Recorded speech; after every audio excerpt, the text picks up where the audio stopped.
پورے کام سے روک رہے تھے اور جو زیادتیاں کر رہے تھے ان کو ایک سخت عذاب نے پکڑ لیا، اس وجہ سے کہ وہ بہت نہیں مانتے تھے۔ بس جس چیز سے ان کو منع کیا جاتا تھا جب اس میں حد سے آگے بڑھتے تو ہم نے انہیں کہہ دیا کہ تم شدید بندروں میں تبدیل ہو جاؤ۔ گزشتہ آیات میں یہ واقعہ دکھایا ہے اسرائیل کا، جو سمندر کے کنارے واقع تھے، مچھلیوں کا شکار کرتے تھے اور ہفتے کے دن کی تعمیر میں ان پر مچھلیوں کا شکار حرام کیا گیا، لیکن وہ لوگ اس ٹیلے اور اس بہانے سے ہفتے کے دن مچھلیاں شکار کرتے رہے، بات نہیں آئی۔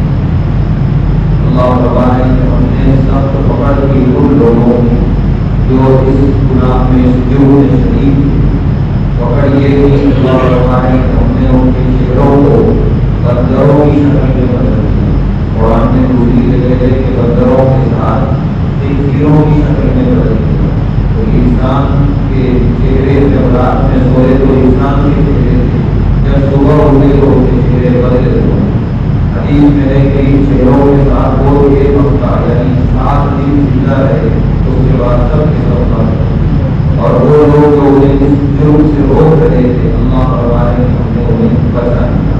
اس سے صاف معلوم ہوا کہ بھلائی کا حکم دینا، برائی سے روکنا، یہ ذمہ داری ادا کرتے رہنا چاہیے کہ اگر اللہ کا عذاب آئے تو دنیا میں بھی بچے اور